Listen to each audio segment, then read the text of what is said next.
शेतकरी मित्रांनो, पिकासाठी एकूण 17 अन्नद्रव्याची गरज असते. त्यातील 3 प्रकार असतात, ते म्हणजे मुख्य अन्नद्रव्य, दुय्यम अन्नद्रव्य आणि सूक्ष्म अन्नद्रव्ये. तर त्याच्यामध्ये नवीन महाधक म्हणजे क्रॉपटेक मुख्यालय दुय्यम अन्नद्रव्य आणि सूक्ष्म अन्नद्रव्य असे एकत्र घटक असलेले खते मार्केटमध्ये आलेले आहेत.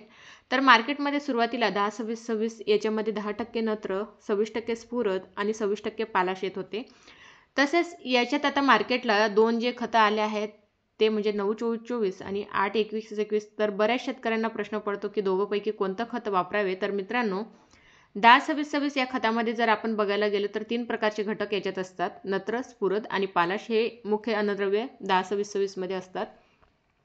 पण पिकांना संतुलित आहार द्यायचं म्हटलं तर पिकासाठी मुख्य अन्नद्रव्य, दुय्यम अन्नद्रव्य आणि सूक्ष्म अन्नद्रव्य देणं गरजेचं आहे. तर 9-24-24 आणि 8-21-21 मध्ये तुम्हाला पाहायला मिळतात. म्हणजे तर मित्रांनो, 9-24-24 मध्ये 9% नत्र, 24% स्फुरद आणि 24% पालाश असे मुख्य अन्नद्रव्य आहेत. तसेच सूक्ष्म अन्नद्रव्य देखील त्याच्यात दिलेले आहेत.